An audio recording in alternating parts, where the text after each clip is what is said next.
1160 سال قبل از میلاد، فدان آرام شهری در جنوب کشور بابل.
ایشتار بزرگ، ای خدای مادر، ای خدای مهربانی ها، ای خدای زایندگی و باروری، این کودک را شفا بخش و مادر نگرانش را شادمان کن.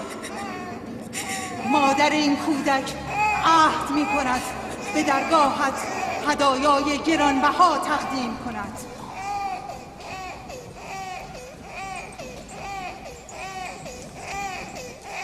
من از ایشتار بزرگ خواستم که فرزندتان را زنده نگاه دارد.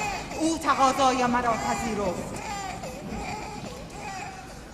بروید و فرزندتان را آنگونه بزرگ کنید که از پیروان ایشتار باشد. از شما من از ایشتار بزرگ سپاسگزارم. درود بر ایشتار مهربان. از شما سپاسگزارم. فرزندم در حال مرگ بود، شما او را زنده کردید.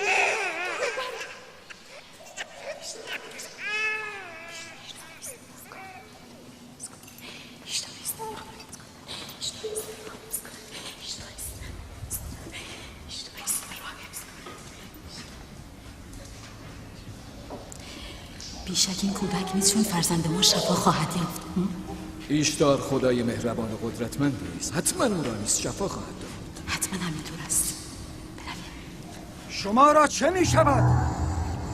شما که خود مسجود ملائک هستید، سجده به پیشگاه مصنوع خیش می برید؟ هستی همه تسلیم و منقاد انسان است، آنگاه شما سر تسلیم در برابر سنگ بیجان فرود می آورید. تو این سخنان را از نزد خود میگویی و بیهوده به خدایان ما اهانت میکنی. من از نزد خود نمیگویم. من فرستاده خدا و سخنانم از کتاب خداست. این کتاب آسمانی صحف است که بر جد من ابراهیم پیامبر نازل شده. من پیرو دین او و مروج و مبلغ این کتاب هستم. از خود نمیگویم. در آن کتاب آسمانی نوشته شده که به خدایان ما اهانت کنی؟ اهانت نمی کنم، سوال می کنم.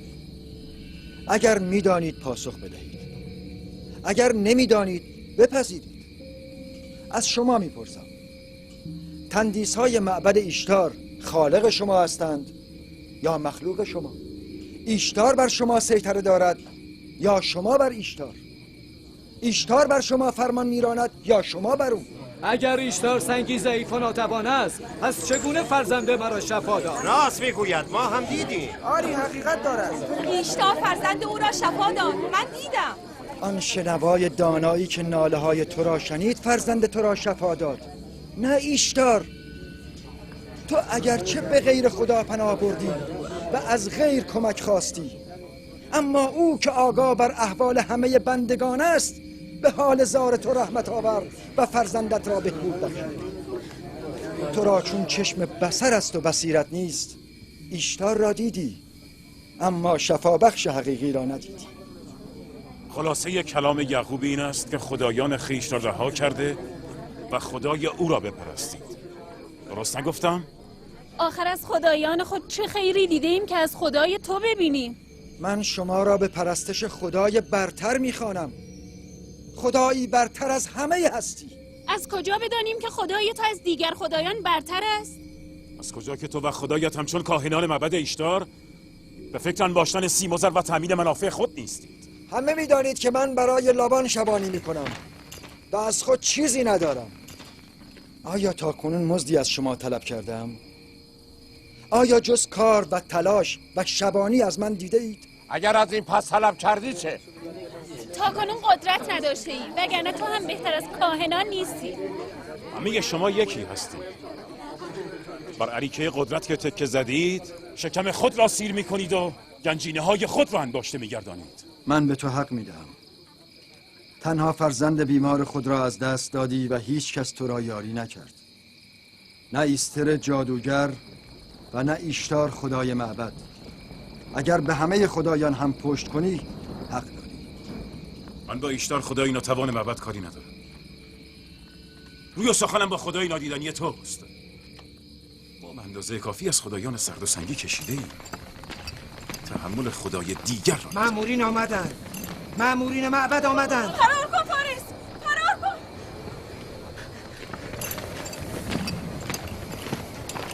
از آن طرف. بروید دستگیرش کنید. نگذارید فرار کنه. بروید.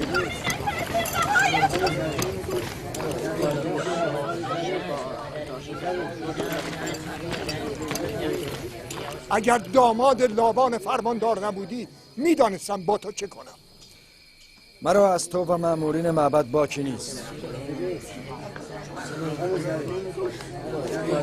پراکنده شوید. بیش از این به کفرگویی های یعقوب گوش ندهید. مگر نمیبینید کفرگویی های یعقوب قحطی برای فردان به ارمغان آورده است؟ راست میگوید. برویم تا به نفرین ایشتار دچار نشده ایم. برویم.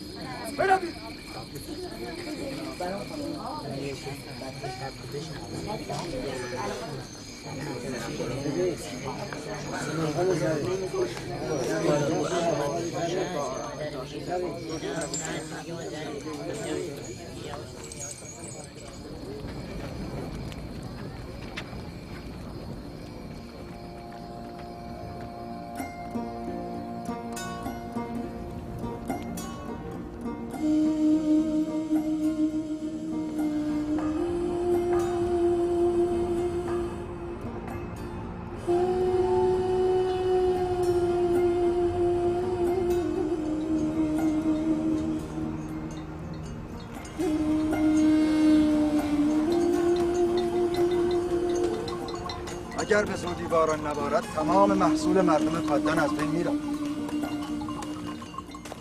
امیدوارم خداوند هرچه زودتر باران رحمت خود را بر این شهر نازل کند. آنجا چه خبر است پدر؟ این رسم دیرینه مردم پدن است. دشمنان ایشتر را آتش میزنند.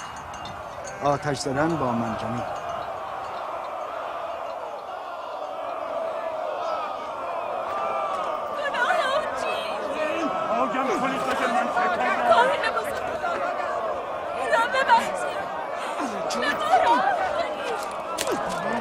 آیاب کنید! دیگر گناه من چیست؟ دیگر من چه کردم؟ رهایم کنید! شما همینجا گله را نگه دارید من ببینم چه خبر است.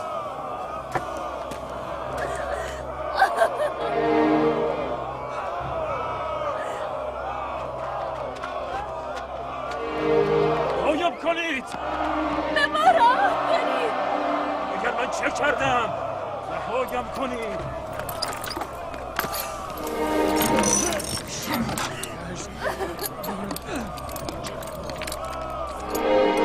یعقوب شبان است، خواهرزاده فرمانده لابان.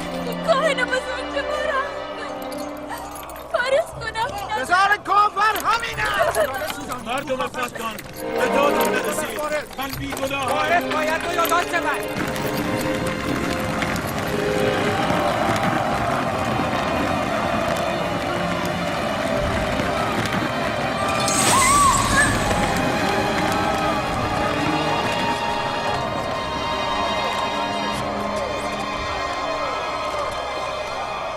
من بیگناهم.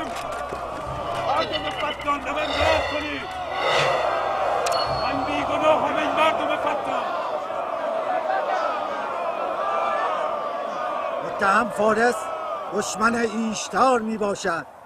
او با سنگ به ایشتار حمله کرده و او را خدایی بی عرضه و نالایق خطاب کرده است. طبق سنت قدیم مردم فدان، کسانی که به خدای بزرگ ایشتار اهانت کنند باید با منجنیق در آتش افکنده شوند.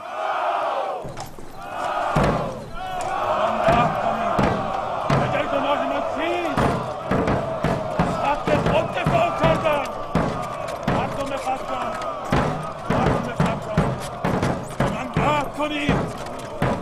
بیچاره فارس. من بیگناهم. به من رحم کنید.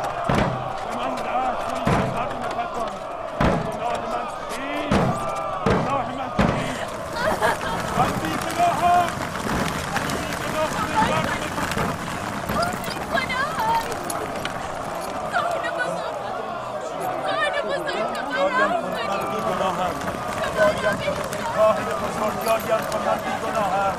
بیهوده فریاد نکن. یا باید خونبهای خود را بپردازی یا در آتش سوزانده شوی. را نسوزانی.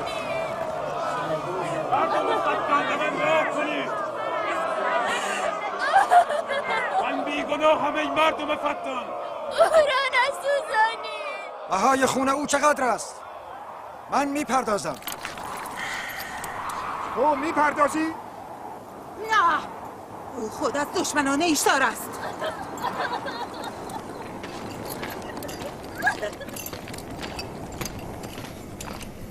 تو خود از دشمنان ایشتار هستی. ابتدا باید بهای خون خود را بپردازی. پس چرا مرا دستگیر نمی کنید؟ مجازات منجنیق با آتش در خاندان من پیشینه دیرینه دارد. پدر بزرگ من ابراهیم هم یک بار به دستور نمرود در آتش افکنده شده است. اگر تاکنون دستگیر نشده ای به خاطر فرماندار است، چون هم داماد او و هم خواهرزادش است. پس منسوبین به حکومت و فرماندار می توانند به خدایان اهانت کنند و مجازات نشوند.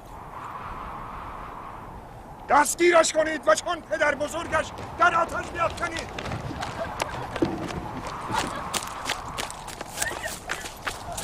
رهایم کنید! رهایم کنید! گفتم رهایم کنید! رهای! اینجا چه خبر است؟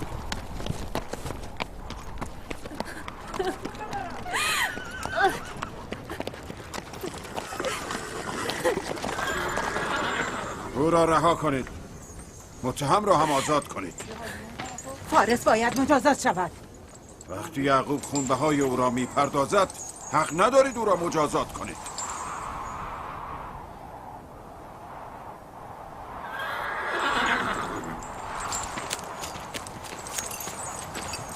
آزادش نکنید.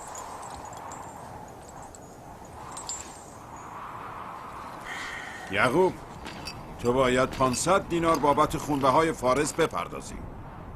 مانعی نیست، من این پول را خواهم پرداخت.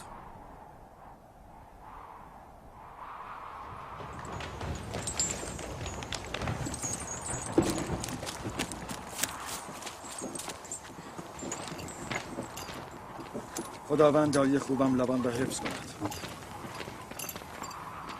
من تا به کی باید مراقبت باشم که دست از پا خطا نکنی؟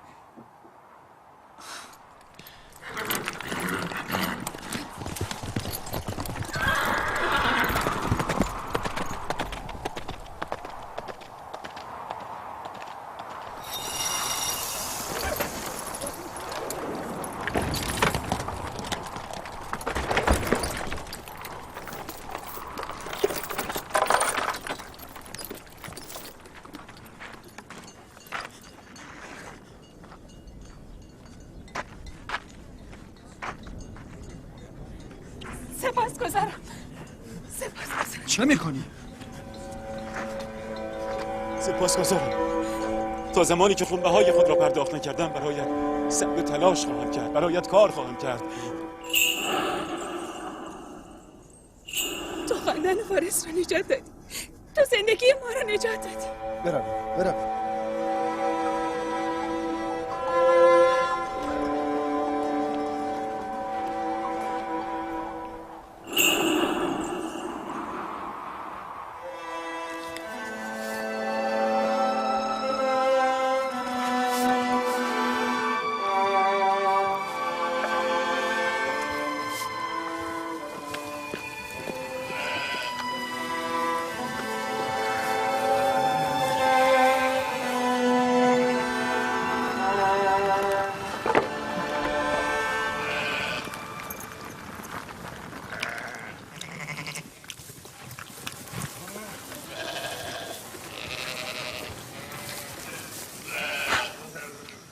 راه خوبی است. بیچاره مدام زحمت میکشه. سال هاست که ایشتار از مردم فدان و بابل قربانی میگیرد. اگر پدرت لابان به داد من نرسیده بود هر دویمان را میسوزاندند. فارس به خاطر نجات جانش باید ایشتار پرستی را رها کرده یکتا پرست شود. شده است راهیل، شده است. از لحظه ای که از مرگ نجات یافته یکتا پرست شده است. مسافر ما کی از راه میرسد؟ به زودی یا نبی خدا، چیزی نمانده. سال هاست در انتظار فرزندی از تو هستم. اگر خدا بخواهد به زودی این انتظار پایان می‌یابد.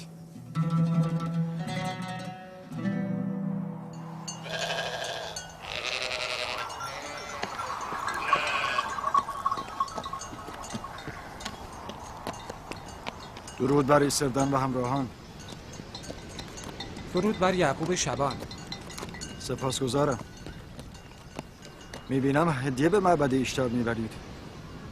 خدایان را باید خوشنود کرد وگرنه امسال از باران خبری نخواهد شد. فکر نمی کنید شما بیشتر از خدایان به این خرما نیازمندید؟ بعضی با اهانت به خدایان خشم آنان را برانگیختند و ما باید تاوان پس بدهیم.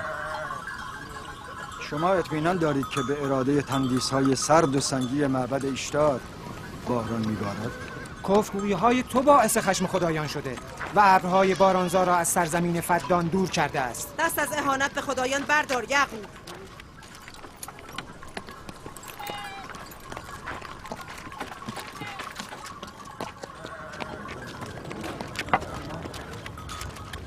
این چه ستم با خویشتن است که خداوند قادر مطلق را نهاده تندیس‌های سرد و ضعیف را می‌پرستید؟ چرا زمین فسرده جان خویش را با نور ایمان به خداوند یکتا گرمی نمی‌بخشید؟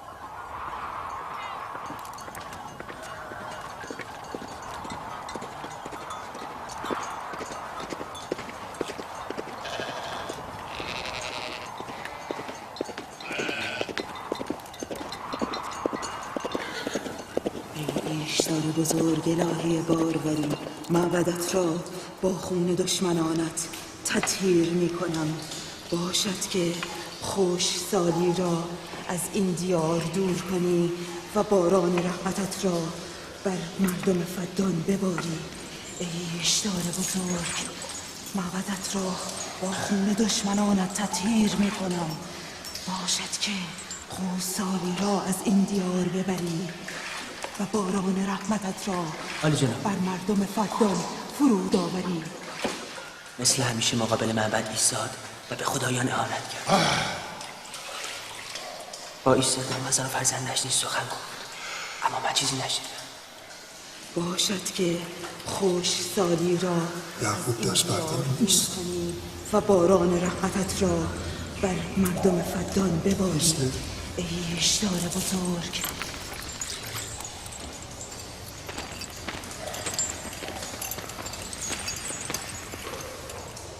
باز هم یعقوب شروع کرده است. امیدوارم که به نفرین خدایان دچار شود. حال با او چه کنیم؟ تو لابان را به اینجا بخوان. چاره کار با من. هرچی زودتر لابان را به اینجا بخوانید.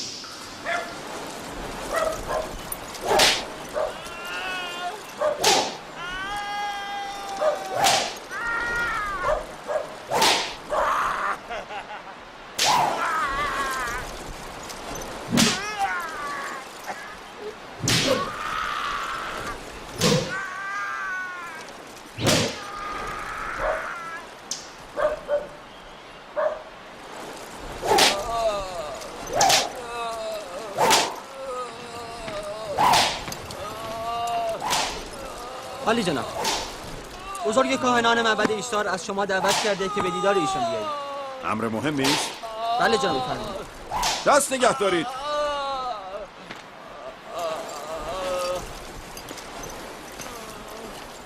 اگر بار دیگر دزدی کنی از زیر شلاق زنده بیرون نمیایی. قول میدم دیگر غلط میکنم. بازش کنید. با من بیا.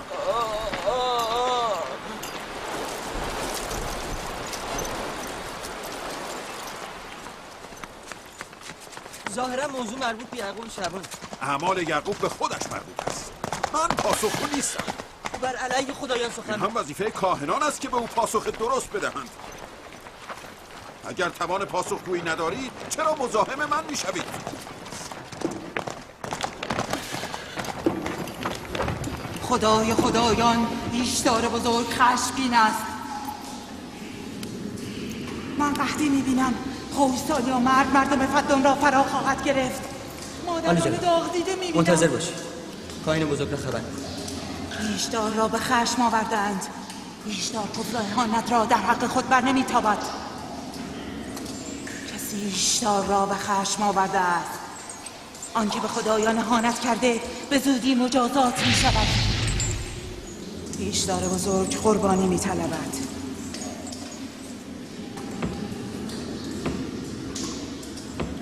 بابا چرا مانع کفرگویی خواهرزادت یعقوب نمیشوید؟ مسئول ایمان مردم شما هستید، پاسخش را بدهید. من فرماندارم نه کاهن. اعمال یعقوب به خودش مربوط است. اما او خواهرزاده و شوهر دختران شماست. من مسئول آرامش و امنیت فدان هستم، نه مسئول نظارت بر اعمال خواهرزادم. همین دلیل باید او را ساکت کنید. او آرامش فدان را به هم زده است. آرامش را به فدان بازگردان. به زودی قحطی همه فدان را فرا خواهد گرفت و یعقوب عامل همه این بدبختی است. چگونه است که یعقوب تاکنون موجب وفور نعمت و ازدیاد گوسفندان من بوده، ولی اکنون باعث قحطی و بدبختی فدان شده است. از آن رو که اکنون یعقوب به خدایان کفر می‌ورزد. پیشتر هم او به خدایان بابل ایمان نداشت. چرا آن موقع عقیده خود را پنهان می‌داشت، اما اکنون ابراز می‌دارد. باش در ملأ عام به ایشدار اهانت می‌کند. باید او را وادار به سکوت نماییم. باید؟ آره باید. فکر میکنی دولت بابل برای چه تو را اینجا منصوب کرده است؟ پس میدانی چه کسی مرا به فرمانداری منصوب کرده است. بهتر است این را هم بدانید که من از دولت بابل فرمان میگیرم، نه از شما و نه از معبد ایشتار. پس اشکالی ندارد اگر کاهن اعظم معبد ایشتار در بابل از این ماجرا مطلع شوند.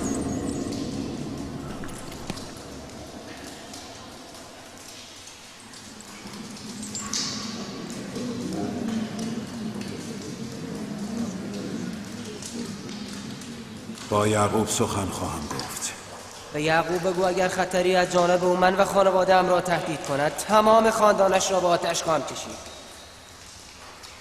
طوله‌ای که قبل از پدر مادرش باز کند زودتر به دست گرگ دریده می شود. مواظب زبانت باش. این بار می بخشود، بار دیگر بخششی در کار نیست.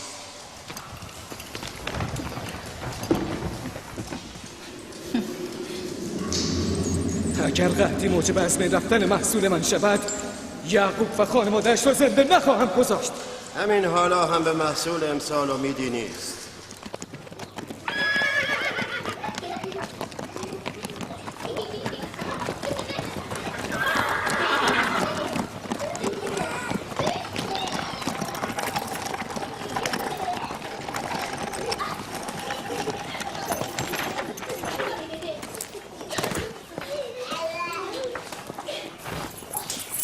سلام پدر، خوش آمدی. سلام پدر، چه عجب. بزرگ فدان آرام و فرماندار شهر فرصتی یافته و به دیدار دخترانش آمده است. این یعقوب دست بردار نیست؟ چه شده پدر؟ باز هم کاهنان معبد ایشتار از یعقوب شکایت کردند. یعنی این همه بلوایی که در فدان به راه افتاده دسیسه کاهنان است و یعقوب هیچ خطایی مرتکب نشده؟ شما خوب می‌دانید که یعقوب جز انجام رسالت و ادای تکلیف کاری نمی‌کند. او را با آیین چند هزار ساله معبد ایشتار چه کار؟ اگر او می‌خواهد از دین پدر بزرگش بگوید، خب بگوید. اصلاً خاندان مرا هم تبلیغ کند. اما اهانت به اعتقادات مردم چرا؟ شما اشتباه می‌کنید پدر. آنها همین تبلیغ را نیز بر نمیتابند. پدر، یعقوب مأمور ابلاغ آیین یکتاپرستی است. آیین پدرش اسحاق و پدر بزرگش ابراهیم. شما نیز مسئول حفظ آرامش و امنیت مردم فدان هستید. او به وظیفه‌اش عمل می‌کند، شما نیز به وظیفه خود عمل کنید. شما هم مثل او سخت سر و بی‌پروا شده اید. اگر من بخواهم به وظیفه‌ام عمل کنم که شما باید آواره کوه و بیابان شوید. پدر، من و خواهرم لیا بدین همسر خود هستیم و در ترویج آیین یکتاپرستی از او حمایت خواهیم کرد. شما همه دیوانه شده اید؟ چرا به فکر موقعیت من نیستید؟ میدانید اگر کاهن بزرگ معبد ایشتار در بابل بداند که خواهرزاده من در فدان بر علیه معبد ایشتار تبلیغ می کند، چه بر سر من خواهد آورد؟ قدرت خدای یعقوب فراتر از قدرت ارباب معابد بابل است. پس سزاوار است که ما و شما از خدای خیش بیمناک باشیم، نه از خدایان سنگی. من نه با خدای او کار دارم نه با خدای اینان. فقط میگویم یعقوب حق ندارد موقعیت مرا در فدان متزلزل کند. چه شد راهیل؟ راهیل راهیل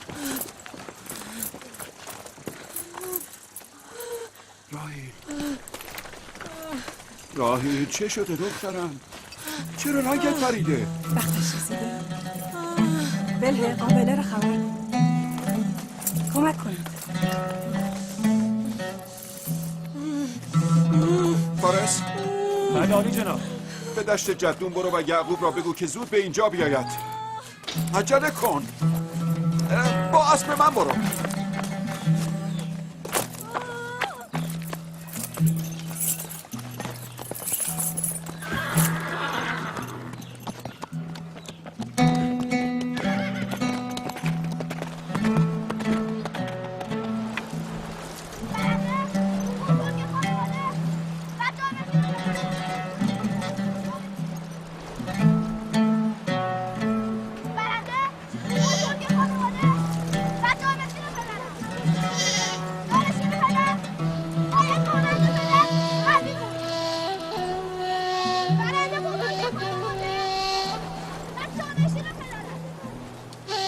شبانی هدایت احشام است و نبوت هدایت انسان ها.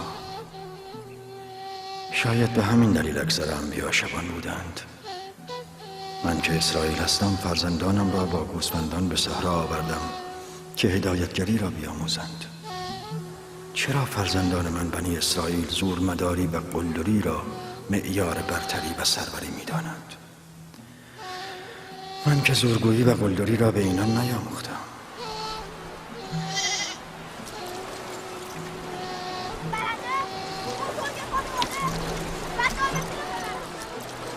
برخیزید!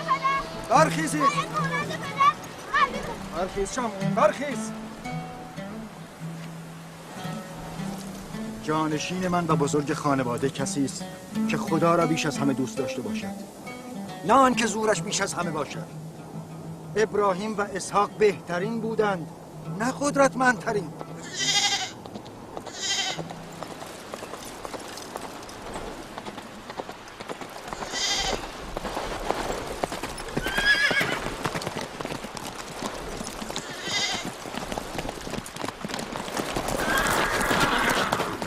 چه شده؟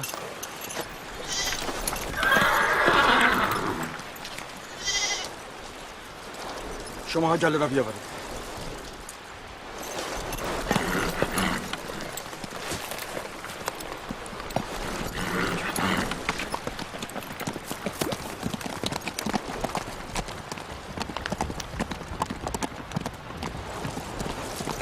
پدر کجا رفت؟ چیزی نشده. گله را جمع کنید باز می‌کنم.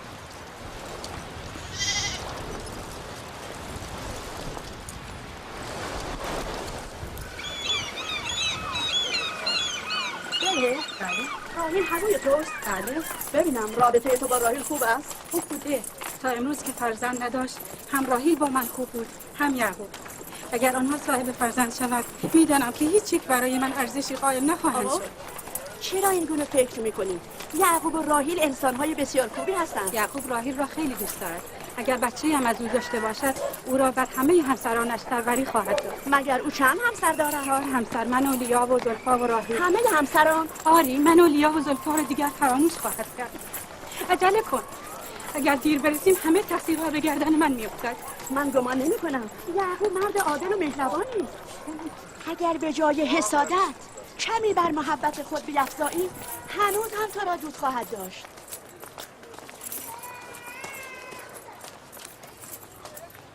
درود بر عالی جناب لابان. مژدگانی خوبی داری. راهیل و بچهش رو از تو سالم میخواهم. نگران نباشید، من قابله با تجربه‌ای هستم.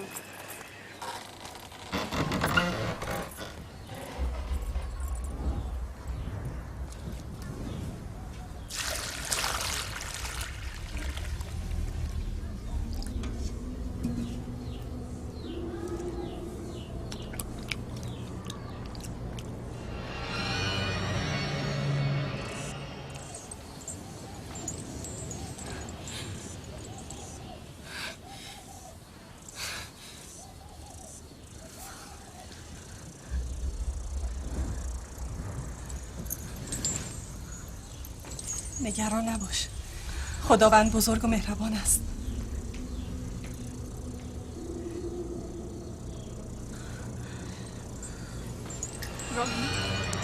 راهیل راهیل راهیل راهیل راهیل راهیل هوشو راهیل راهیل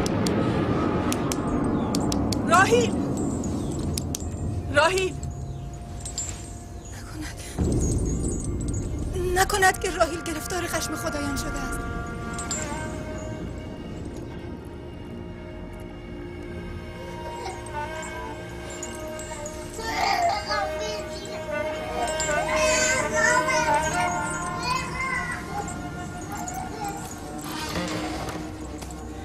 این بچه رو بگیری.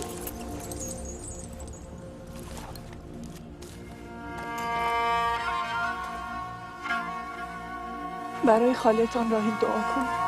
دعای شما زودتر اجابت می‌یابد.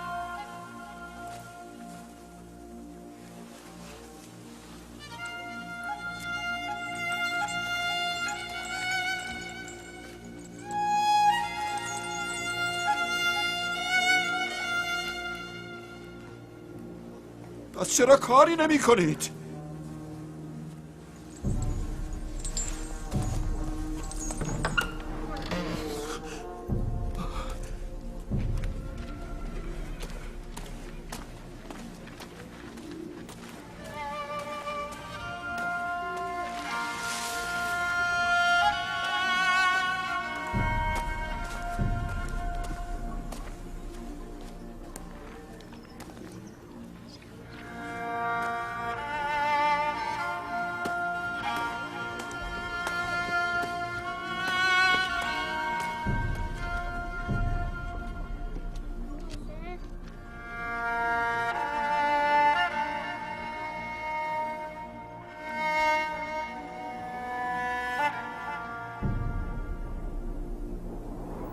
کسی ایشدار را به خشم آورده. آتش و خون میبینم. سایه شوم مرگ همه جا گسترده است. آتش این کفر ابتدا دامن کافر را میگیرد. آنکه به خدایان اهانت کرده به زودی مجازات میشود. نکند او به نفرین خدایان گرفتار شده؟ دیدی ایستر در معبد نفرین میکرد؟ آری، گفت آتش این کفر ابتدا دامن کافر را میگیرد. آن کس که به خدایان و ایشتار بزرگ اهانت کند زودتر از همه مجازات میشود.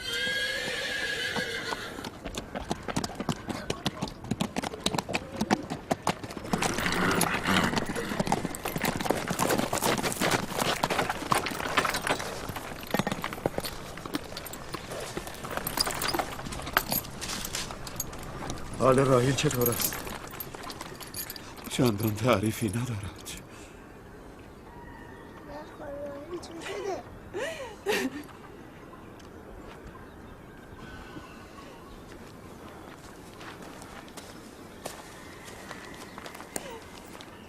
کاری بکنی.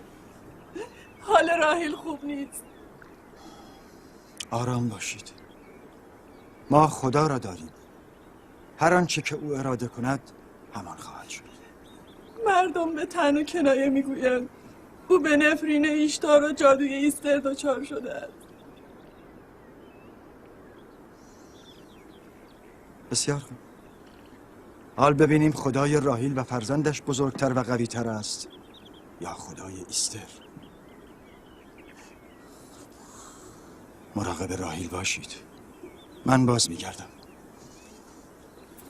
کجا می روید؟ ما را در این حال تنها نگذارید. آرام باشید. من به خلوت نیاز دارم. تو با خدای خود هر چه میخواهی بکن، اما من نمیتوانم دست بر دست بگذارم. طبیبی، دارویی، درمانی، کاری باید کرد. من نیز به سراغ طبیب میروم. طبیب واقعی.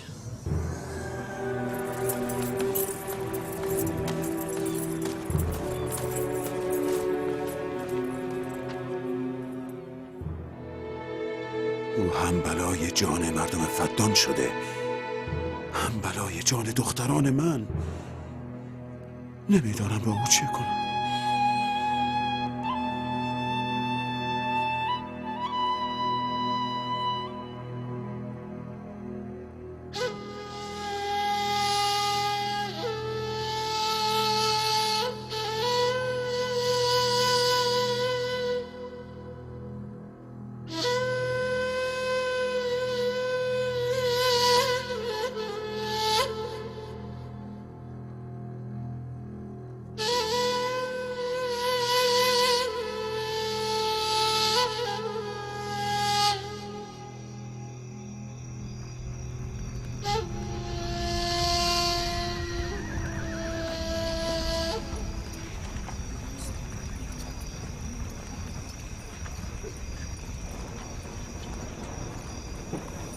چرا به سراغ ایستر نمیفرستن؟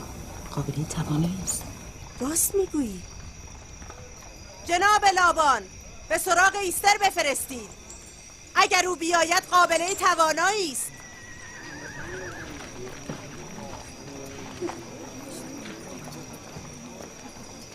برو و ببین ایستر میآید. هر چه بخواهد به او میدهم. بگو لابان گفت اگر دخترم را نجات دهی، قول میدهم یعقوب را از فدان بیرون کرده و معبد ایشتار را از شر او خلاص کنم. برو.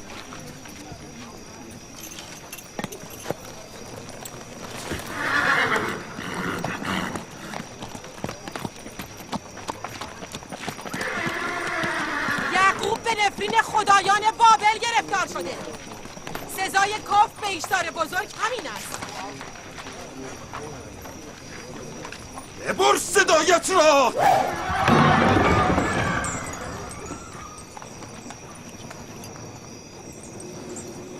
به یعقوب بگو چرا از خدایش یاری نمی‌طلبد. اگر من به جای او بودم به هنگام گرفتاری خدایم را فراموش نمی‌کردم. جناب لابان مرا فرستاده، نه یعقوب. او قول داده اگر دخترش را نجات دهی یعقوب را از فدان بیرون کند. به نظر من موقعیت خوبی است. مردم فدان باید قدرت ایشتار بزرگ و توانایی ایستر ساحره معبد را بدانند. اگر راحیل را نجات دهی بی تردید ایمان مردم فدان بیشتر شده، اینجا را پر از زراسیم خواهند کرد. مرگ راحیل نیز همین نتیجه را دارد. پس بگذار بمیرد. بسیار. برو همین را به مردم بگو مرگ راحیل به خاطر کفر به ایشتار بوده. بگو که نتیجه یکتاپرستی و نادیده گرفتن ایشتار جز این نمی باشه. چه زیباست اگر با مرگ راحیل و فرزندش باران نیز بر فدان ببارد.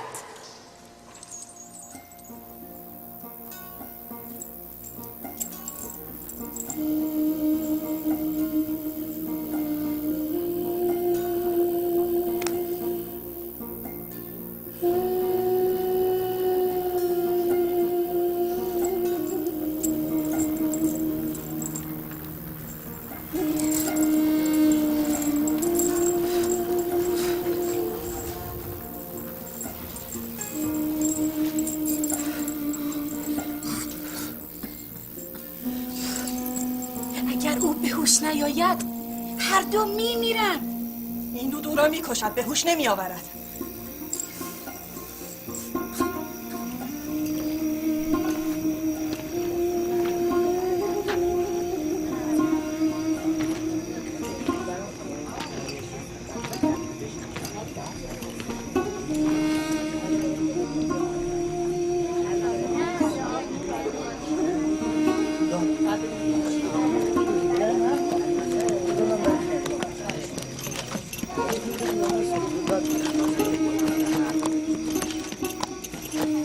تو نمیدانی؟ نه، میخواهم عاقبت کار را بدانم. خدای یعقوب پیروز میشود یا خدای معبد؟ خب معلوم است پیروزی از آن ایشتار است.